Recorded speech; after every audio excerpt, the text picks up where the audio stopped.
नमस्कार. कल्पतरू आयुर्वेदीय चिकित्सालयातर्फे मी वैद्य मनोज देशपांडे आज आयुर्वेद आणि व्याधी क्षमत्व या विषयावरती आपल्याबरोबर बोलण्यासाठी आलेलो आहे. तर जेव्हा गंभीर प्राणघातक अशा स्वरूपाच्या साथीचे आजार असतात त्यावेळेस वेगवेगळे उपाय केलेच जातात, जसे की स्वतःची स्वच्छता राखणे, विशेषतः हातांची स्वच्छता राखणे, पब्लिक प्लेसमध्ये न जमणे, ज्या लोकांना आजार आहे त्या लोकांनी इतरांपासून वेगळं राहणे किंवा जमावापासून जमावबंदी एकत्रित करणे की ज्यामुळे हे आजाराचे जे काही जंतू असतात हे अत्यंत संक्रमणशील असतात, संसर्गजन्य असतात आणि त्यामुळे प्रचंड कमी कालावधीमध्ये फार मोठ्या प्रमाणावरती हे साथीचे आजार पसरत असतात. तर यासाठी हे स्वच्छतेचे किंवा विलगीकरणाचे असे अनेक प्रकारचे उपाय केले जातात.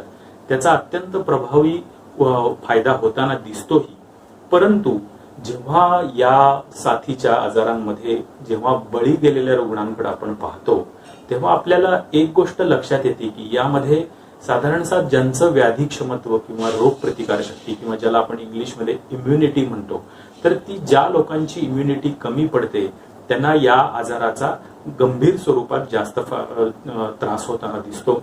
विशेषतः वयस्कर लोक जे असतात किंवा ज्या लोकांना डायबिटीस असतो, हायपरटेन्शन असतं किंवा हृदयविकार असतात, ज्याला आपण कोमॉर्बिडिटी म्हणतो, किडनीचे आजार असतील, यकृताचे विकार असतील की किंवा HIV ग्रस्त काही लोक असतील किंवा कॅन्सर झालेले काही लोक असतील ज्यांची केमोथेरपी वगैरे चालू आहे, तर असे लोक किंवा लहान अर्भक किंवा लहान मुलं 5 वर्षांच्या वयाच्या खालची जी मुलं असतात ती किंवा गर्भिणी स्त्रिया असतात, तर असा हा जो गट आपण जेव्हा पाहतो तेव्हा या गटाला या आजाराचं गंभीर स्वरूप धारण झालेलं दिसतं आणि त्यांच्यामध्ये बळींची संख्या जास्त दिसते. म्हणून इथं एक मुद्दा मला आवर्जून आपल्याला सांगावासा वाटतो की रोगप्रतिकार शक्ती किंवा व्याधी क्षमत्व हे जर आपण चांगल्या पद्धतीने टिकून ठेवलं तर आपण या आजाराला बळी पडण्याची, एखाद्या वेळेस आपल्याला आजार होईल पण आजार गंभीर स्वरूप धारण करायची शक्यता ही बऱ्यापैकी कमी होऊ शकते. यामध्ये वैयक्तिक स्वच्छता किंवा सोशल डिस्टन्सिंग, क्वारंटाईन या गोष्टींना बगल देऊन बिलकुल चालणार नाहीये. या गोष्टी आपल्याला करायच्याच आहेत. प्रत्येक साथीमध्ये या गोष्टी करणं गरजेचंच असतं.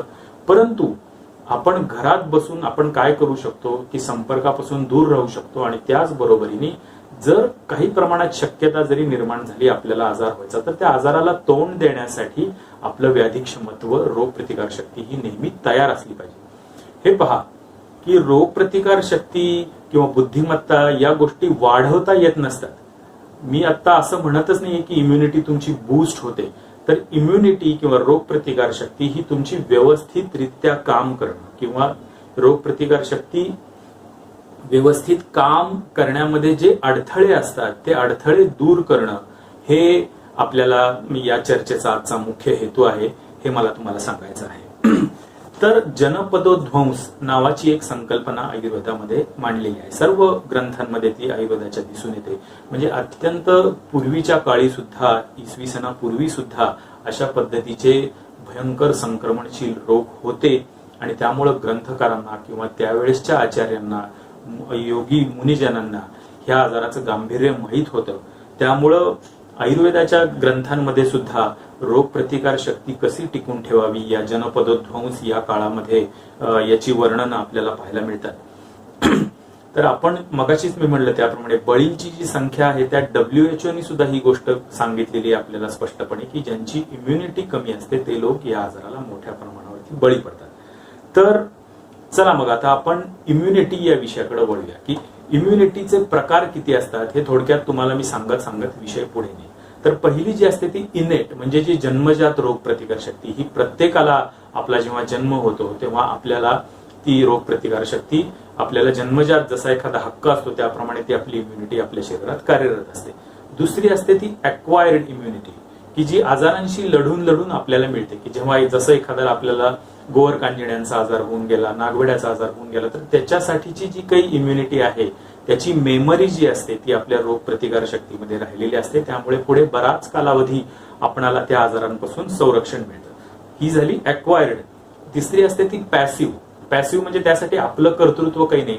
जसं की अर्भक जे असतं लहान त्याला त्याच्या आईकडूनच स्तनपानाच्या द्वारे अनेक प्रकारच्या अँटीबॉडीज या बालकाला आईकडून मिळत असतात.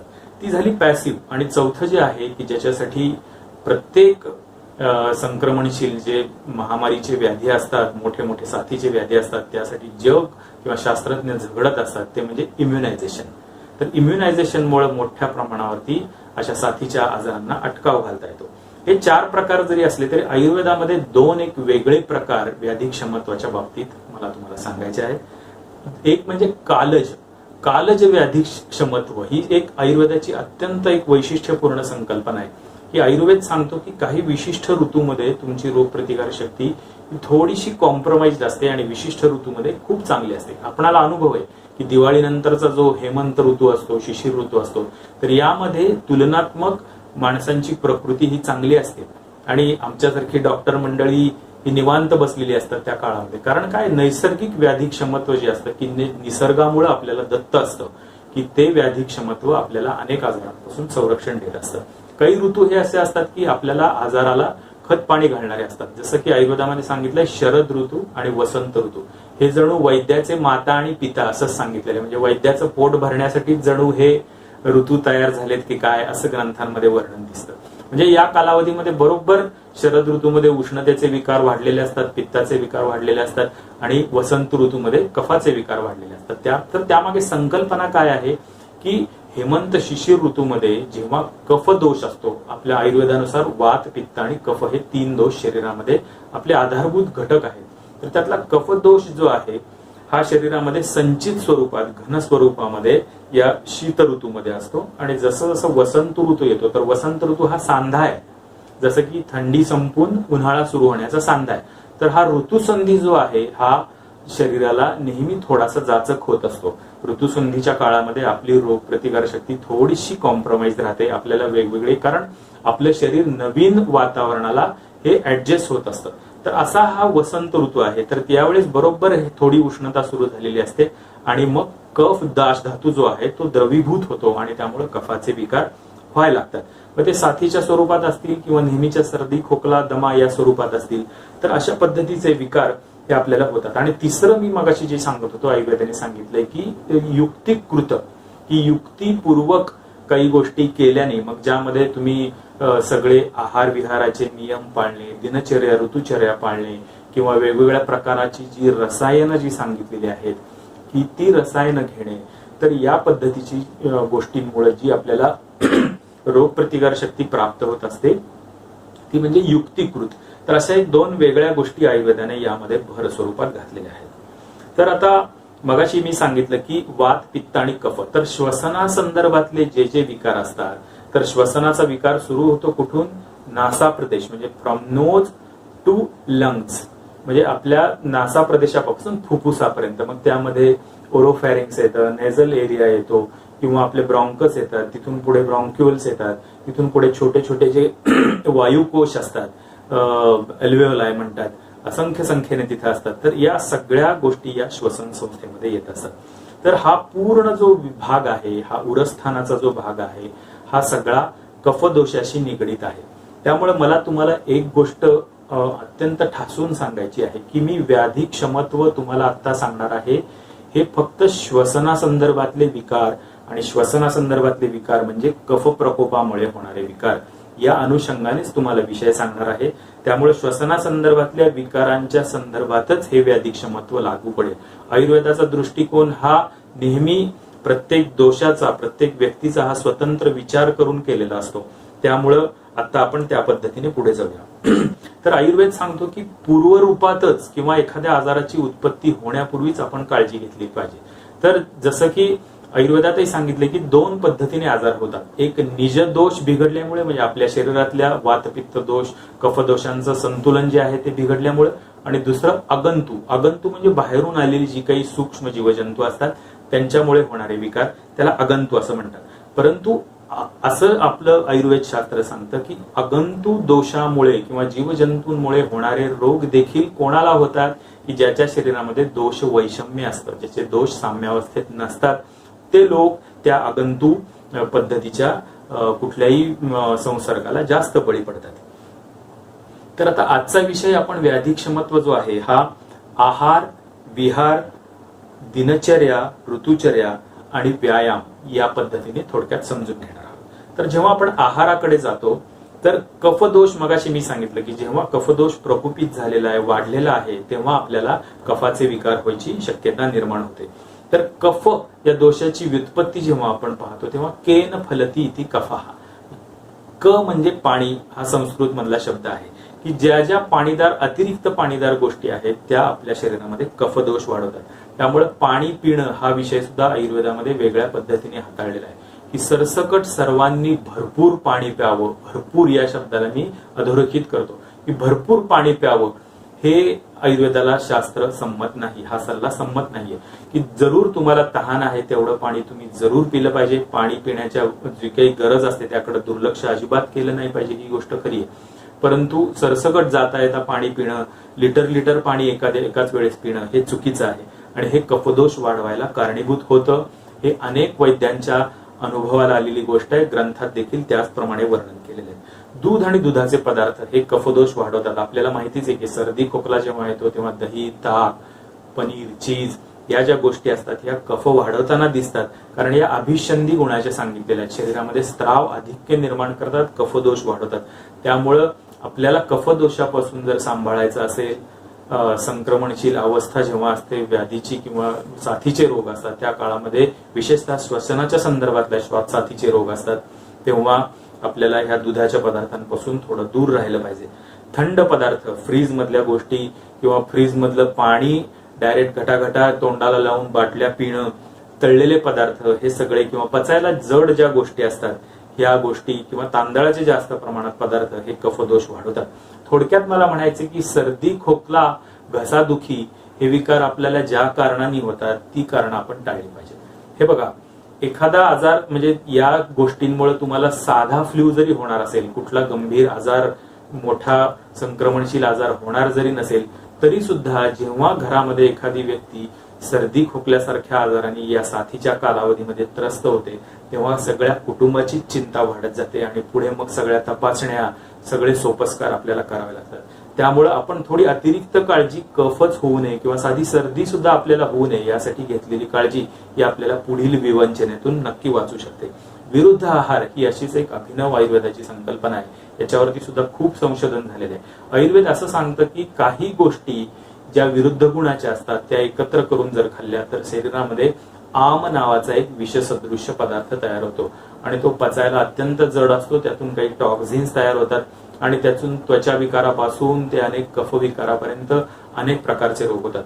विशेषतः दूध आणि फळ एकत्र खाऊन खायच्या सवयी किंवा मांसाहार आणि दुधाचे पदार्थ एकत्र खाणं हे अत्यंत आयुर्वेदामध्ये निषिद्ध सांगितलेले आणि ते तुमच्या व्याधी क्षमतेवर प्रत्यक्ष परिणाम पाडू शकतं असं आयुर्वेद अगदी छातीडोकपणे सांगतो.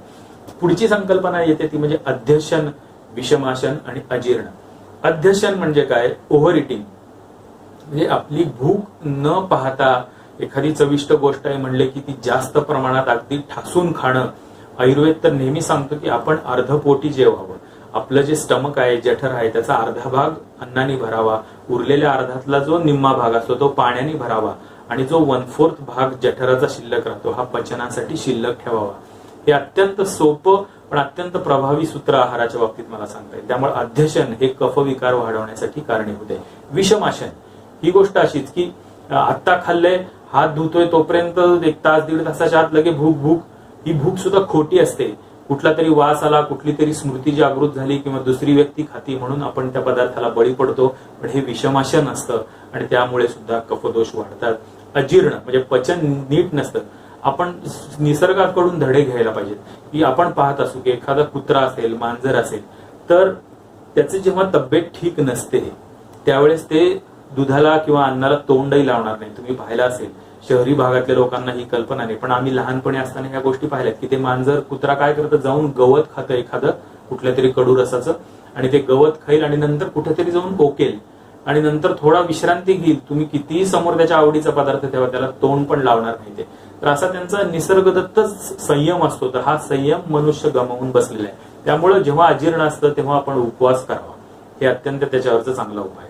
सध्या तर जेव्हा साथीचे काळ असतात तेव्हा व्यक्ती घरी बसून असतात, तेव्हा कुठलंही फिजिकल एक्झर्शन होत नसतं. त्यामुळं कमी खाणं, नाहीतर टीव्ही पुढे बसलाय आणि हात चालू, हा जो काही प्रकार आहे हा बिलकुल टाळला पाहिजे. एक साधं लक्षात ठेवा की एकदा जेवण आपण व्यवस्थित पूर्ण नाश्ता असू दे जेवण असू दे ते केल्यानंतर कमीत कमी 3 तास आपण कुठलीही घन स्वरूपातली गोष्ट ही खाल्ली नाही पाहिजे. पाणी वगैरे गोष्ट ठीक आहे. पुढे जाऊया. तर पचायला जड पदार्थ मी म्हणत होतो त्या अंगाने गहू हा पदार्थ सुद्धा 2 वेळेस खाऊ नये. शक्यतो आपल्या प्रांतामध्ये जो पदार्थ तयार होता त्याला जास्त प्राधान्य द्यावं. त्यामुळे एक वेळेस गहू खाल्ला तर संध्याकाळच्या वेळेस थोडीशी भूक मंद असते, थोडी पचनशक्ती पण आपली मंद झालेली असते. तर अशा वेळेस तुम्ही गहू किंवा गव्हाच्या ऐवजी बाजरी, नाचणी किंवा ज्वारी अशा गोष्टी तुम्ही प्रिफर कराव्यात. भाज्यांमध्ये मी तुम्हाला सांगेन की कडू आणि तिखट हा जो रस आहे हा कफाला मारक असतो. त्यामुळे कडू रसाच्या ज्या भाज्या आहेत ह्या आठवणीने तुम्ही घ्यायला पाहिजेत. मग त्यामध्ये मेथी असेल, पडवळ आहे, कारला आहे किंवा तिखट रसाच्या गोष्टी मुळा, शेवगा, कांदा, लसूण याचा अगदी सढळ हाताने वापर करावा. त्यामुळे कफ शरीरामध्ये बळावत नाही. कडधान्य त्यामध्ये मूग, हुलगे, सोयाबीन या गोष्टी किंवा सातूचं पीठ हा एक पूर्वी अत्यंत घराघरात प्रचलित असलेला भाग होता. लहान मुलांना सुद्धा सातूचं पीठ दिलं जातं. हे आपल्याला बऱ्याच सिनियर सिटीजनना बहुतेक ही गोष्ट माहित असेल. सातूचं पीठ हे कफ कमी करणारी गोष्ट आहे. चटण्यांमध्ये मी तुम्हाला अशा काही सांगेन की ज्या कफ संयमित ठेवतात, शरीरातल्या कमी करतात. तर त्यामध्ये लसणाची चटणी आहे, खोबरं, कारळाची चटणी आहे, जवस या गोष्टी सगळ्या कफशामक आहेत. सुकामेवा फळं ठीक आहे पण त्याच्यापेक्षा सुकामेवा ही गोष्ट शरीराचं पोषण पण करते पण शरीरामध्ये कफ पण वाढू देत नाही. त्यामुळे जर्दाळू, मनुका, खारीक खोबरं, सुका अंजीर ह्या गोष्टी तुम्ही जरूर खा. या व्याधी क्षमत्व वाढवण्यासाठी अत्यंत उपयुक्त आहेत.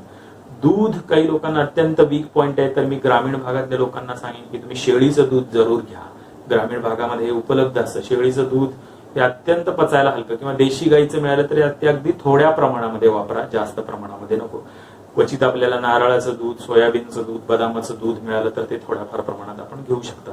परंतु गाईचं, म्हशीचं तर अजिबात दूध कफाच्या दृष्टीने बिलकुल घेऊ नये.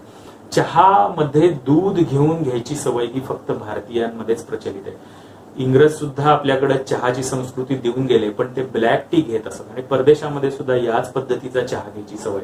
चहामध्ये, कॉफीमध्ये अनेक उपकारक घटक शरीराला आहेत परंतु त्यात आपण साखर घालून, दूध घालून या गोष्टींनी त्याचे उपकारक जे काही घटक आहेत ते खूप प्रमाणात कमी होतात आणि उलट शरीरामध्ये ऍसिडिटी, पित्त वाढतं, आपली पचन क्षमता कमी होते. त्यामुळे चहा घ्यायचा तुम्हाला ब्लॅक टी घ्या, त्यात भरपूर आलं घाला किंवा आपण जे हे म्हणतो गवती चहा आहे तो उपलब्ध झाला तर तो टाका. ब्लॅक कॉफी घ्या, ग्रीन टी घ्या. ग्रीन टी वर सुद्धा प्रचंड संशोधन झालेलं आहे. ते अत्यंत स्ट्रॉंग इम्युन बुस्टर अशा कॅटेगरीचं आहे. तर त्यामध्ये आल्याचा भरपूर वापर करून घ्या. आपली जी आमटी जी म्हणतो Indian curry is the most popular dish in UK. तुम्हाला माहित असेल की भारतीय पद्धतीतली ही जी करी जी बनवतो आपण, ज्याचा आपण जो गोडा मसाला घालतो तर त्यामध्ये आपण लवंग घालू, इलायची घालू, दगडफूल घालू किंवा दालचिनी घालू, जायपत्री घालू, ह्या सगळ्या गोष्टींपासून किंवा कढीपत्ता असेल, हा जो मसाला आहे आपला हे आपलं खरोखरी वरदान आहे. ही तुम्ही गोष्ट समजून घ्या. त्यामुळे भारतीय आहार हा अनेक परदेशातल्या डॉक्टरांची पुस्तकं माझ्या पण वाचण्यात आलेली आहे. विशेषतः अँटी कॅन्सर नावाचं एक पुस्तक की ज्यात स्वतः डॉक्टरलाच कॅन्सर झालेला असतो आणि त्यांनी भारतीय आहार कसा स्वतःमध्ये वापरला आणि त्याचं त्यांनी अगदी मुक्त कंठाने स्तुती केलेली आहे की भारतीय आहारामध्ये ज्या काही गोष्टी, संकल्पना आहेत त्या सध्याच्या आधुनिक शास्त्राशी सुद्धा अत्यंत सुसंगत आहेत. अत्यंत चौरस आहार आहे. यामध्ये कुठलाही शरीरामध्ये ताण येत नाही. पचायला मसाल्यांचा वापर केलेला आहे. तर या पद्धतीने मला आमटीची प्रशस्ती पण तुमच्या पुढे मांडायची ती. मीठ तर हे सैंधव मीठ तुम्ही प्रिफर करा. परदेशामध्ये टेबल सॉल्ट म्हणून सुद्धा रॉक सॉल्ट वापरतात. मीठ सैंधव जे असतं हे जमिनीत सापडणारं मीठ आहे. तर हे त्रिदोष शामक असं आयुर्वेदामध्ये सांगितलेलं आहे. तर या पद्धतीने आहारातल्या काही गोष्टी मी तुम्हाला सांगितल्या. तर आता मध, काही गोष्टी असतात की ज्या आहारात पण असतात पण त्या इक्वली औषधा इतक्या महत्वाच्या हे लक्षात ठेवा. हे आहारीय द्रव्य आहे पण मधावरती संशोधन झालेलं आहे. मधावरती खूप मोठ्या प्रमाणावर नैसर्गिक अशी अँटीबायोटिक्स ज्याला आपण म्हणू, रोग जंतूंना नाश करणारी अशी काही तत्व त्याच्यामध्ये आहेत आणि ते एक अत्यंत सुदिंग एजंट आहेत. त्याच्यामध्ये कफाचा जो काही थर असतो तो कमी होतो. घशातलं इरिटेशन, खोकल्याची उबळ कमी होते. कफ आणि वात दोन्ही दोष कमी होतात. त्यामुळे मध हे अतिशय प्रायमरी असलं तरी अत्यंत महत्वाचं औषध आहे कफासाठी.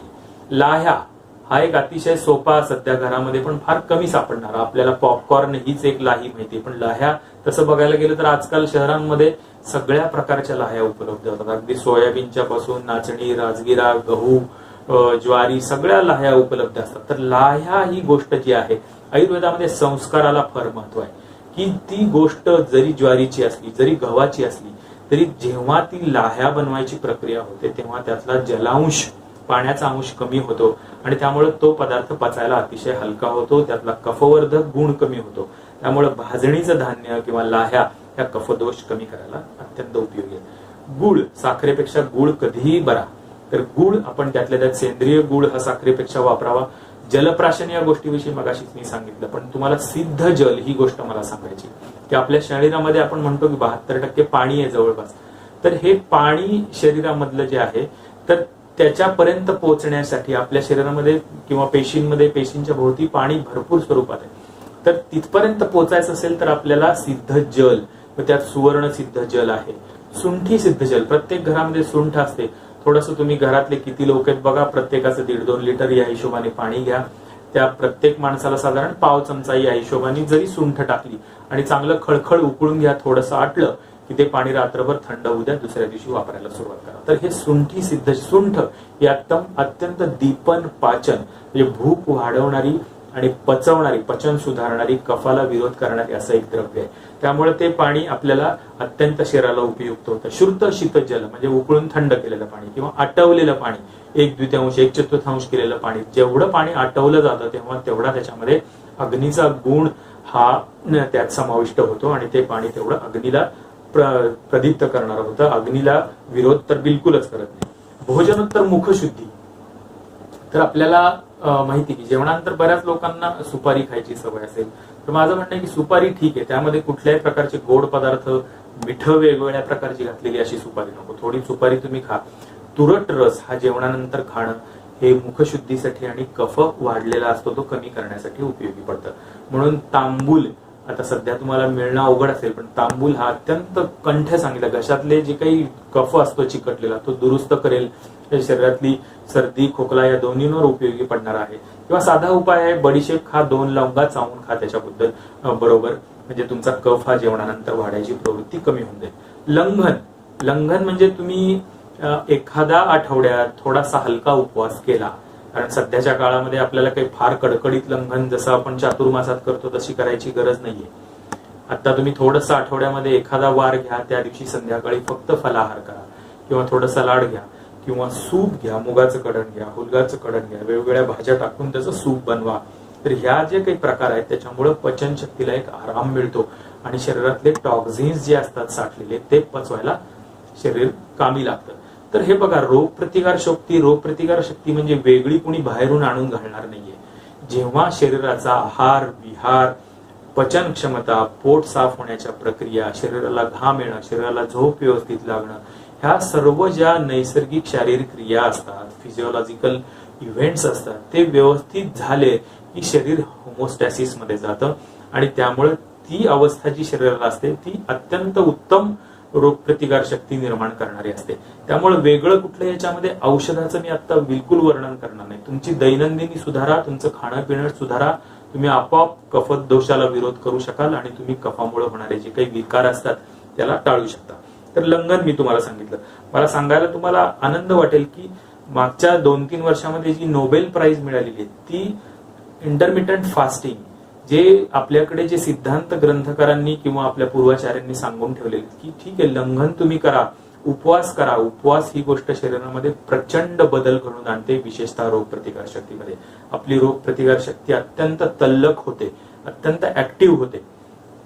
त्याचप्रमाणे दुसरं जे आहे सर्कॅडियन सायकल किंवा बायोलॉजिकल क्लॉक जो म्हणतो त्याच्यावरती पण नोबेल प्राइज जॅपनीज शास्त्रज्ञाला मिळालेले आहे. तर आयुर्वेद जे दिनचर्या सांगतो ही दुसरं तिसरं काही नसून हे सर्कॅडियन सायकलच आहे की ब्राह्ममुहूर्तावर उठा, इथपासून रात्री लवकर झोपा, कोणत्या वेळी खा, दुपारी झोप घेऊ नका किंवा घ्या, ह्या जे काही सल्ले आहेत हे सगळे आपला शरीराचं जे काही जैविक घड्याळ आहे ते दुरुस्त करणारे आहेत. तर आता मी येतो पुढच्या विषयाकडे, दिनचर्या आणि ऋतुचर्या. मगाशी मी जसं सांगितलं की आता ऋतुचर्याच्या बाबतीत बोलायचं तर हा वसंत ऋतू आलेला आहे. तर आपल्याला वसंत ऋतूची जी चर्या आहे ती फार मोठी सांगितलेली आहे, पण तुम्हाला मी आहार विहाराच्या दृष्टीने काही गोष्टी सांगितलेल्या आहेत. आता दिनचर्याच्या गोष्टी आपण एक एक टप्प्याने बघूया.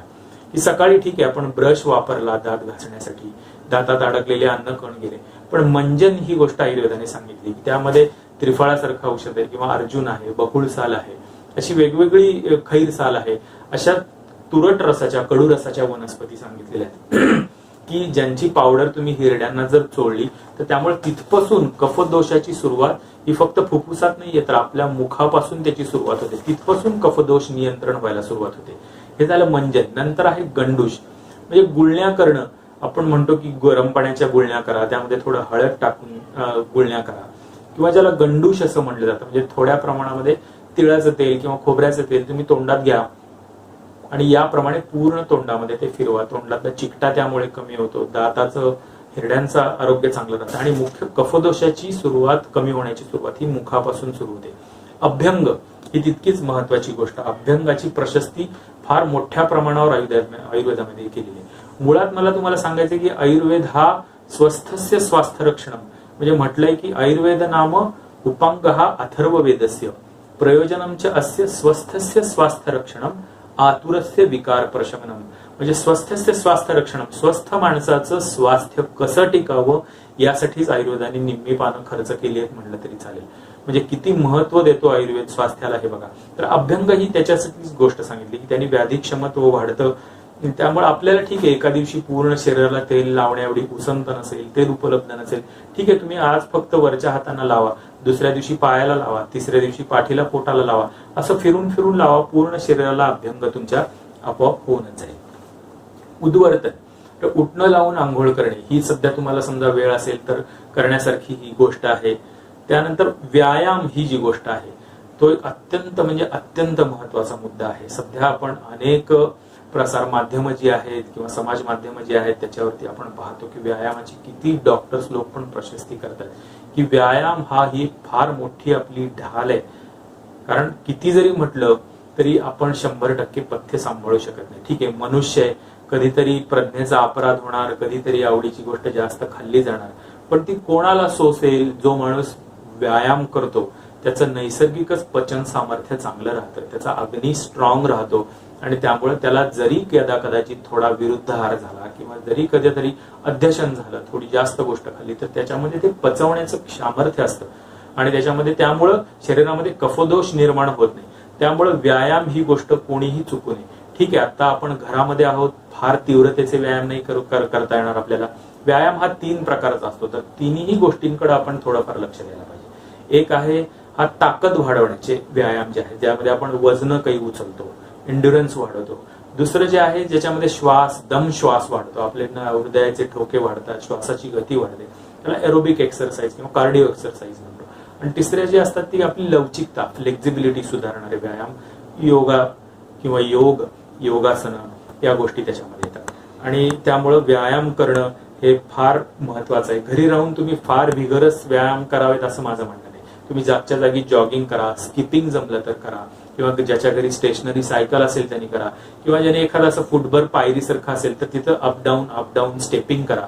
तर एवढ्याने सुद्धा तुम्हाला एक 10-15 मिनिट केलं तर हृदयाचे ठोके वाढतात, हृदयाला त्याचा फायदा होतो. कारण जेव्हा श्वसनाचे आजार ही गंभीर अवस्थेत जातात तेव्हा हृदय असेल, फुफ्फुस असेल, ह्या सगळ्या अवयवांना प्रचंड मोठ्या इमर्जन्सीला सामोरं जावं लागतं. त्यामुळं कोण त्यातून तारून जाईल हे बघा. व्यायाम करणाऱ्या माणसाला कुठले आजार होणार नाहीत असं नव्हे, त्यालाही आजार होतील, परंतु गंभीर आजारातून बाहेर कोण येईल की ज्याचं हृदय, ज्याचं फुफ्फुस हे ताकदवान आहे. म्हणून आपल्याला व्यायाम करायचा ही गोष्ट लक्षात घ्या. पुढचा प्राणायाम गोष्टीसाठी मी पुढे एक स्वतंत्र क्लिपच बनवणार आहे. इतका तो विस्तृत भाग आहे. प्राणायामावरती जगभरात प्रचंड रिसर्च झालेला आहे. प्राणायाम ही गोष्ट केवळ शरीरावर नाही तर आपला जो मन आहे, मेंदू आहे, याच्यावर प्रचंड पॉझिटिव्ह परिणाम करणारी गोष्ट आहे. कारण जेव्हा साथीचे आजार असतात तेव्हा माणसाला आजारापेक्षा जास्त भीतीने ग्रासलेलं असतं, चिंतेने ग्रासलेलं असतं, त्याला नैराश्य येतं, त्याचं मन कशात रमत नाही, कुठल्या गोष्टीत उत्साह वाटत नाही आणि या सगळ्या गोष्टींचा परिणाम त्याच्या इम्युनिटीवर होत असतो. त्यामुळे व्यायाम करणं, त्यातल्या त्यात प्राणायाम करणं हे अत्यंत मी स्ट्रॉंगली रिकमेंड करेन प्रत्येकाला की तुम्ही प्राणायाम करा. अगदी मी म्हणेन की ज्यांनी सुरुवातीला फार प्रशिक्षण घेतलेलं नाहीये त्यांनी साधा अनुलोम विलोम सारखा प्राणायाम आहे, मी पुढच्या क्लिपमध्ये आपल्याला त्याचं प्रात्यक्षिक पण करून दाखवणार आहे. अतिशय सोपा, कुठलाही त्रास न देता आपल्याला शरीराला फायदा करणारा असा प्राणायामाचा प्रकार आहे. सध्या मेडिसिन मध्ये एक वेगळी शाखा विकसित होत आहे. त्या शाखेला त्याला असं म्हटलं जातं की सायको न्यूरो एंडोक्रायनो इम्युनॉलॉजिकल डिसीज. म्हणजे कनेक्शन बघा कुठून आहे की तुमचं मन बिघडलं की तुमचे न्यूरॉन्स म्हणजे मेंदू बिघडतो, मेंदू बिघडलं की तुमचे जे काही हॉर्मोन्स असतात ते बिघडतात, आणि हॉर्मोन्स बिघडली की तुमची इम्युनिटी बिघडते. म्हणजे तुमच्या मनावरती तुमची इम्युनिटी अवलंबून आहे, हे शास्त्राने आता सिद्ध झालेलं आहे. त्याचप्रमाणे प्राणायामामध्ये वेगवेगळे जे प्रकार आपण करतो की ऍब्डॉमिनल ब्रिदिंग होतं, त्यामुळं पोट आणि छातीच्या मध्ये जी डायफ्रॅम नावाची फार मोठी महाप्राचीरा पेशी असं आयुर्वेदामध्ये म्हणतात त्याला, तर ती जी काही मसल आहे त्या मसलची जी हालचाल होते त्यामुळे लिम्फॅटिक ड्रेनेज आपलं सुधारतं. अनेक पोटातले जे महत्वाचे यकृत क्रियेसारखे अवयव आहेत त्यांना एक प्रकारचं मृदू असं जसं काही मसाज झाल्यासारखा होतो, तर यामुळे त्या अवयवांची कार्यक्षमता सुधारते. त्याचप्रमाणे प्राणायामामुळे गॅसियस एक्सचेंज जे म्हणतो आपण फुफ्फुसामधलं, की ऑक्सिजन शरीरामध्ये जास्तीत जास्त प्रमाणात येणं आणि जास्तीत जास्त प्रमाणामध्ये कार्बन डायऑक्साईड आणि इतर टॉक्सिक पदार्थ शरीराच्या बाहेर फेकलं जाणं, ही जी प्रक्रिया आहे ही अत्यंत प्रभावीपणे केली जाते. पुढचा भाग आहे निद्रा. आयुर्वेदामध्ये जे 3 उपस्तंभ सांगितलेत, आहार, निद्रा आणि मैथुन, तर त्यातलं निद्रा हा अत्यंत महत्वाचा भाग आहे. तर दिवसाही झोप घेऊ नये आणि रात्रीही जागरण करू नये असं आयुर्वेद सांगतो. ठीक आहे, अगदी कडक जेव्हा ग्रीष्म ऋतू असतो, उन्हाळा असतो, मे महिना असेल, एप्रिलचा शेवटचा, तर त्यावेळेस तुम्ही थोडीशी दुपारची झोप घेऊ शकता, परंतु सरसकट दिवसा झोपणं हे चुकीचं आहे. रात्री जागरण करणं, या दोन्ही गोष्टींनी शरीरामधली इम्युनिटी किंवा व्याधी क्षमत्व जे असतं ते कमी होतं. भीती, चिंता, मुक्ती या तर गोष्टी मी तुम्हाला सांगितलेल्याच आहेत. त्यासाठी ध्यान आहे, वेळ असेल तर तुम्हाला नामस्मरण आहे, प्रेरणादायी वाचन आहे, श्रवण आहे, अशा अनेक गोष्टी आपण आपली मनस्थिती चांगल्या राहण्यासाठी करू शकता. आणि सगळ्यात शेवटचा मुद्दा, सद्वृत्त पालन. तुम्हाला वाटेल की ही कुठली अवैज्ञानिक गोष्ट हा आपल्याला आज सांगायला लागलेला आहे, पण मला एक सांगा की विज्ञान ही गोष्ट जर तत्वज्ञानाला जर सोडून राहिली तर कसं विज्ञान मानव जातीला विध्वंसक होऊ शकतं.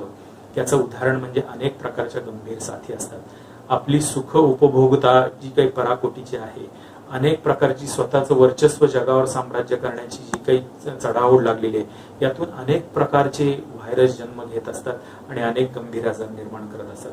त्यामुळं पापाचरण कमी करणे, सद्वृत्त पालन करणे, ही सुद्धा गोष्ट आयुर्वेदाने अत्यंत स्ट्रेस देऊन सांगितलेली आहे की जेव्हा ह्या सगळ्या लोकांच्या प्रार्थना होत असतात त्याचा सुद्धा परिणाम हा पॉझिटिव्हली इथं होत असतो. त्यामुळे हा सुद्धा उपाय आपण जरूर त्यामध्ये इंट्रोड्यूस करावा.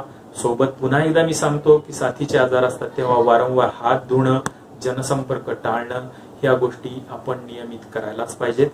आणि सगळ्याच या गोष्टी जमतील असं मला काही वाटत नाही. म्हणजे ठीक आहे, काही प्रत्येकाला काही प्रॅक्टिकल अडचणी असतात, परंतु तरी देखील यातलं जे काही उपाय तुम्हाला जास्तीत जास्त जमतील ते आपण फॉलो करावेत आणि आपल्याला जास्तीत जास्त फायदा होईल असं मला आपणाला अत्यंत आग्रहपूर्वक विनंती करावीशी वाटते. तुम्हाला जर ही क्लिप आवडली असेल तर जरूर ह्याला लाईक करा. आपल्या काही शंका असतील तरी कॉमेंट बॉक्समध्ये आपण जरूर विचारा. धन्यवाद.